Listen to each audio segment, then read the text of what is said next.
colegas vereadores. Palavra, senhor presidente. Primeiro, só restabelecer aqui a verdade, vereador Renato Nunes. Só peço respeito, não precisa ser a mim, nem a vereadora Denise, mas a nossa assessoria, porque essa moção aqui foi formulada em conjunto com as nossas duas assessorias, o meu assessor e o assessor da vereadora Denise e do vereador Renato Oliveira, né, passaram vereador por vereador e pediu sugestões. Tanto é que tinha vereador que não ia assinar e pediu para fazer alterações e assinou. Então, o senhor recebeu, o senhor não quis assinar. O vereador Fiuza, a mesma coisa. O vereador Adiló disse que não ia assinar porque tinha algumas coisas que eles não concordavam aqui. O único que queria assinar e não pôde assinar, que nós tínhamos que protocolar em regime de urgência, a moção era o vereador Edson, que ele tinha um falecimento, que ele não estava presente aqui na Câmara. Mas queria assinar, ainda ligou, dizendo, eu queria assinar, vereadores. Só se a gente retirar e colocar novamente na sessão. Vamos só restabelecer a verdade. O senhor não assinou porque o senhor não quis. Mas, senhor presidente, colegas vereadores, só quero retomar esse tema que o Instituto Federal de Caxias do Sul está aflito. Sabe, Tatiane, em 2013, em janeiro, primeiro mês de mandato aqui da Câmara de Vereadores, nós estávamos em recesso. A gente recém tinha assumido o vereador e a gente estava dando um abraço simbólico para que o Instituto Federal fosse concluído, porque tinha o equipamento necessário já para a abertura, mas o prédio não estava totalmente concluído. Tinha o guarda lá, segurança, enfim, mas não tinha o tão previsto, né, que eram os alunos lá naquele espaço. E daí, vereadora, pró-reitora administrativa e reitora adjunta, Tatiane Weber, aquele abraço simbólico foi o suficiente para conseguir a conclusão do prédio, que antes era ali próximo ao Iguatemi, num prédio alugado. Professor Juliano, diretor hoje do Instituto Federal, ontem vocês deram um abraço simbólico para que as portas do Instituto Federal de Caxias do Sul, representando todos do Rio Grande e do Brasil, não sejam fechados. Como as coisas mudam do dia para a noite, como os discursos mudam. Aqui, Juliano, quando tu ocupou a tribuna, a vereadora Denise também fez uma fala, os discursos de sucateamento, de precarização, que os professores fazem a tal balbúrdia, que os alunos ficam utilizando dos espaços acadêmicos para gastar dinheiro, até em cachaça a gente ouve representantes do povo falando isso. Quando esse discurso se torna rotina, o segundo passo é a privatização do nosso ensino. E nós não podemos tratar a nossa educação brasileira como mercadoria. Porque, inclusive, os militares, quando estavam no Brasil, a principal coisa que eles lutavam era por uma educação pública, gratuita e de qualidade. Nem todos naquela época tinham acesso. Aliás, a grande maioria não tinha acesso. Só que as coisas mudaram. A partir de governos que viram a importância da educação se tornar referência para o filho do trabalhador e também para o trabalhador, a roda inverteu. Campos e núcleos das universidades federais foram criados nas zonas mais remotas, Brasil afora, internet gratuita, construção de universidades estaduais, institutos federais. E aí, colegas vereadores, aqui a juventude não está presente, mas eu sei que vai ser repassado para eles, Juliano e Tatiane. Nós estamos vivendo num momento atípico no nosso país. Professores e professoras estão aqui presentes, obrigado que permaneceram aqui.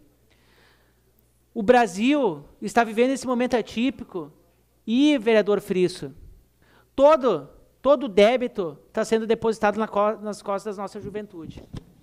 Por que eu digo isso? Porque estão discutindo a reforma da Previdência. A reforma da Previdência, a maioria dos vereadores aqui, vereador Toigo, vereador talvez Adiló, vereadores mais com uma certa idade, talvez não pegarão essa reforma da Previdência. Mas nós jovens, aqui os mais jovens, representando aqui muitos dos professores, sofreremos essa reforma da Previdência. Os jovens vão pagar o preço. Os jovens vão pagar o preço disso. Agora, quando nós falamos em educação, a educação é a porta para tudo. Principalmente para acabar com uma miséria que o país vive. O país se torna soberano, se torna emancipado, quando a gente valoriza todos na nossa educação. Peço a palavra. Eu só vou pedir a declaração de líder para continuar, vereadores, e eu já lhe concedo depois os... Agora, quando a gente vê um governo que suas primeiras medidas é querer acabar, porque acabar não vai, com a área das humanas nas universidades, na área das humanas nas escolas, e aqui eu falo sociologia, história, psicologia, filosofia, vereador Périco, é preocupante. Quando um governo quer ter 40% da carga curricular à distância, EAD, é mais preocupante ainda. Porque muitas crianças, muitos estudantes, sequer têm livros didáticos, porque aqui está sendo congelado recursos na área da compra dos livros didáticos. Como é que essa criança vai estudar em casa? Então, colegas vereadores, quando um presidente fala em balbúrdia, e é compartilhado por milhões de pessoas no Brasil, milhares de pessoas que reproduzem o senso comum, é preocupante. É muito preocupante. Porque, vereador Alberto Meneguzzi, um tema que o senhor traz seguidamente aqui na Câmara, e ontem eu estava lendo a 0 hora, a primeira coisa que eu me lembrei foi do senhor. Cortes no Sistema S. A gente podia ter incluído na moção. Vou só ler o primeiro parágrafo. Depois de passar pelo Ministério da Educação, eliminando bolsas de estudo e enxugando o orçamento de universidades federais, a tesoura do governo federal mira outro setor importante para a formação profissional no país, o Sistema S, conjunto de instituições privadas administradas por federações patronais voltadas a treinamento profissional, pesquisa e assistência técnica e social.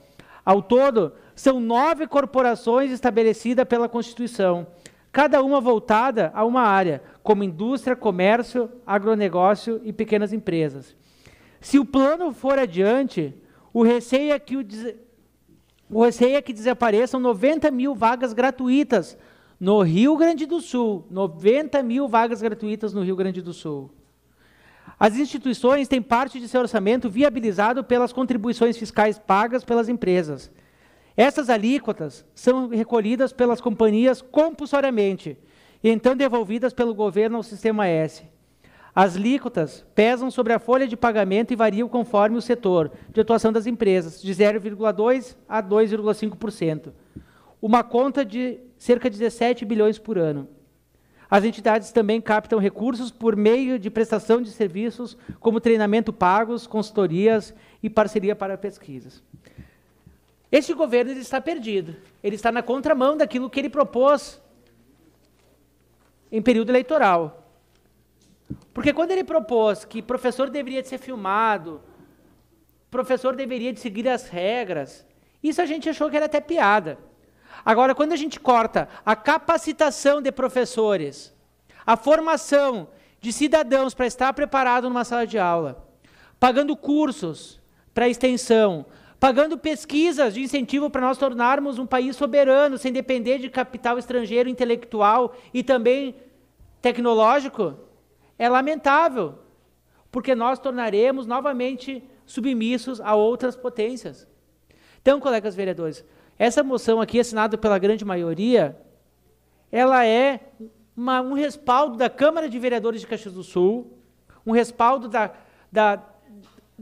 de cada bancada, seja ela o partido que for, para os nossos deputados federais, porque todos aqui têm vez e voz em Brasília, seja no Senado, seja no Congresso. E essa moção tem que ser repercutida. Nós somos a segunda maior cidade do estado do Rio Grande do Sul. E nós temos que dar essa resposta efetiva. Eu não quero, Tatiana e Juliano, que nós amanhã depois estaremos lamentando o fechamento do Instituto Federal. Fechamento de cursos importantes para trabalhar nas empresas de Caxias. E pedir a declaração só para fazer a leitura da carta do Grêmio Estudantil, não sei se tem alguém presente aqui ainda, mas eles queriam fazer a leitura e não puderam. Instituto Federal de Educação, Ciência e Tecnologia do Rio Grande do Sul, Caxias do Sul, Grêmio Estudantil. Primeiramente, bom dia a todos, nós, estudantes do Instituto Federal, estamos honrados de estar aqui hoje. Agradecemos por essa oportunidade, especialmente a direção do nosso campus e a Câmara de Vereadores de Caxias do Sul, por ofertar essa moção. Mas então, quem somos nós? Os institutos federais formam estudantes desde mestrados, pós-graduações, ensino superior, alunos na modalidade ProEja e alunos do ensino médio, a chamada educação de base, da qual faço parte. O Instituto Federal do Rio Grande do Sul está entre as 50 instituições que mais fazem produção científica no país, sendo que dessas 50, 36 são federais, 7 estaduais e apenas uma particular. O nosso diferencial é justamente fazer pesquisa, ensino e extensão. Os senhores devem estar se perguntando, mas o que significa isso? Por que eu pago impostos para esse tipo de coisa? E que retorno isso traz para mim? Pois bem, a pesquisa traz desenvolvimento econômico, tecnológico e social para o país, porque todo conhecimento produzido é revertido de forma direta ou indireta para a população.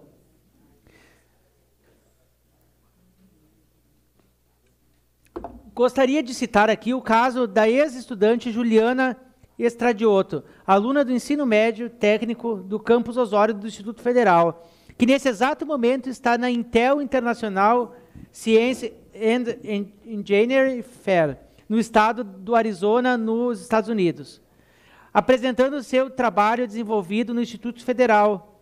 Ela produziu um filme plástico biodegradável a partir de cascas de maracujá. Essa mesma estudante foi vencedora do concurso Jovem Cientista, além de ser selecionada para acompanhar a cerimônia do Prêmio Nobel.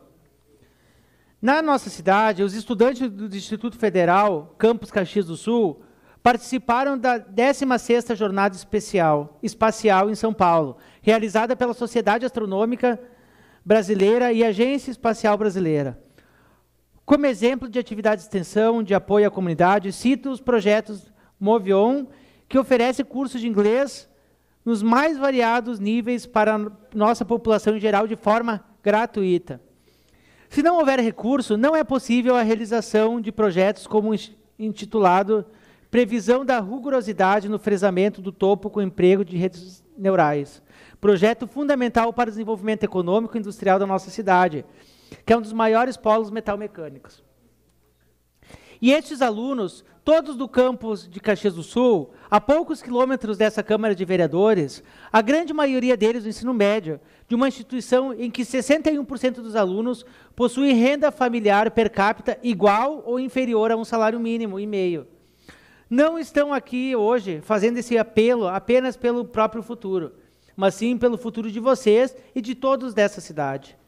É muito difícil para mim, por exemplo, depois de 3 anos e meio de ensino médio técnico, baterem na porta da minha sala avisando que a instituição pode ser simplesmente fechar as portas daqui a alguns meses, que nós e muitos outros futuros alunos não poderão ter mais uma educação com qualidade. Todos esses alunos que estão aqui, justamente porque acreditam naquilo que defendem, porque o que eles sentem, literalmente, amor pela instituição. Porque o Instituto Federal os transformou em pessoas melhores e os ensinou a lutar pelo que é justo. O Instituto Federal não é apenas para os alunos, é para todos. Por isso pedimos esse voto de confiança e o apoio de vocês para continuarmos apresentando esses dados e contribuindo para a melhoria da nossa cidade. Afinal, só a educação é capaz de mudar o mundo. Obrigado. Então essa é uma carta do Grêmio Estudantil, que foi distribuída